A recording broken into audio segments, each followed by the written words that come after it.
For centuries, the sacred script of the pharaohs had been forgotten. The last priestly scribes disappeared, leaving behind an unreadable legacy. Arab scholars, fascinated by the mysterious inscriptions, made early attempts to decode the symbols. Al-Idrisi and Ibn Washia suggested they might represent ideas rather than words. With the Renaissance, European scholars rediscovered Egyptian monuments. They speculated that the hieroglyphs were mystical symbols holding secret wisdom rather than a true language. The Jesuit scholar Athanasius Kircher attempted to decipher the hieroglyphs. He believed they were purely symbolic, interpreting them through Coptic, but his translations were wildly inaccurate. When Napoleon invaded Egypt, he brought a team of scholars, the savants, to study the land's wonders. Among them was a discovery that would change everything.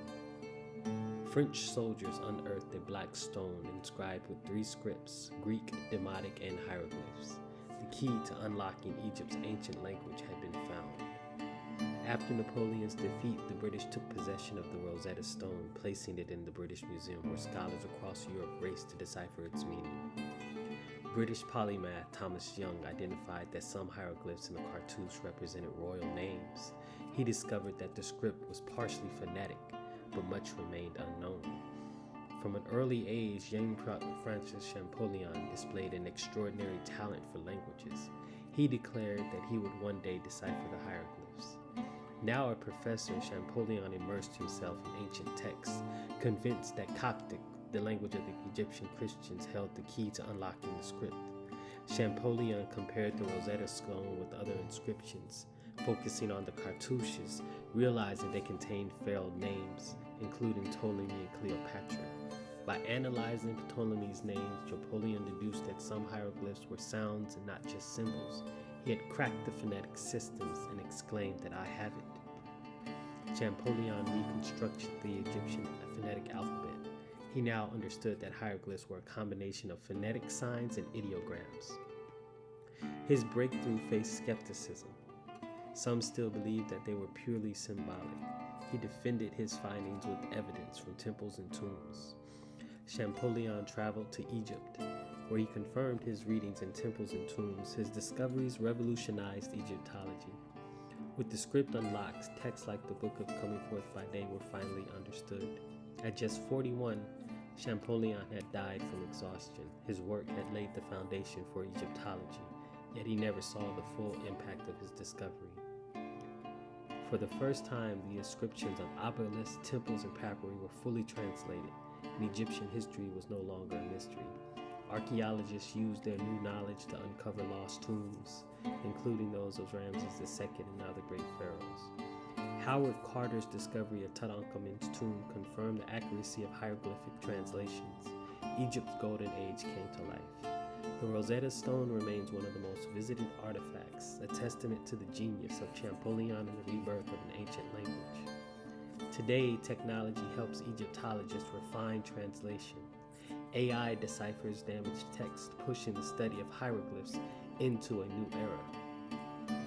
Discussions continue about the full meaning of hieroglyphs, proving that the decipherment was only the beginning.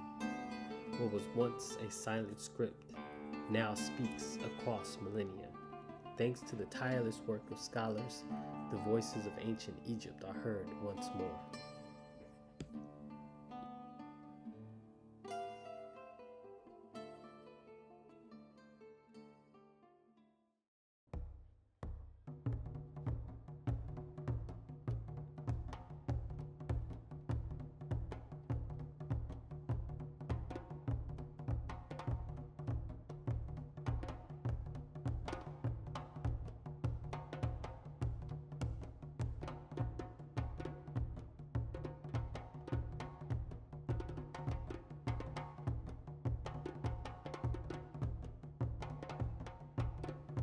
For centuries, Western scholars dismissed Egypt as part of Africa, claiming its civilization was separate. Sheikh Anta Diop, a young Senegalese scholar, studied physics in Paris but was drawn to history. He reclaimed Africa's birthright in world civilization.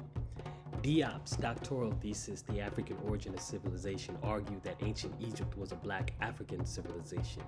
The European scholars rejected him.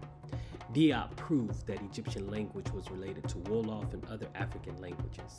His work dismantled the idea of Egypt as culturally isolated. Using melanin testing on Egyptian mummies, Diop provided biological evidence that ancient Egyptians were black Africans.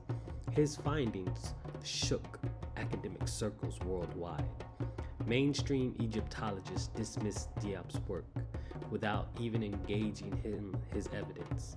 Yet, he refused to be silent, calling upon the ancestors to guide him.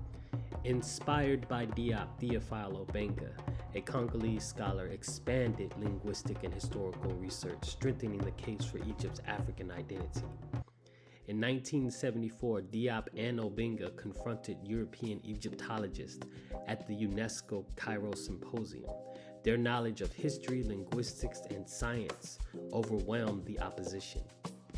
Diop and Obenga forced the Western scholars to admit they could not scientifically refute Egypt's African heritage. It was a turning point in all of history. Diop's work became a rallying cry for Pan-Africanism. Leaders like Kwame Nkrumah and Sekou Touré embraced his research to inspire African unity. Despite their evidence, Diop and Obenga were sidelined from mainstream Egyptology. Their work was ignored in many textbooks. Diop founded IFAN, a Sheikh Anta Diop University, to train African scholars, ensuring that future generations could continue this essential research. Today, young scholars across Africa and the diaspora study Diop and Obenga's works, reclaiming history from colonial distortions. Diop and Obenga's research is now widely respected. Their fight changed how the world understands Egypt and its African roots. What was hidden is now revealed. Egypt belongs to Africa, and Africa's history, once stolen, is now restored to its rightful place.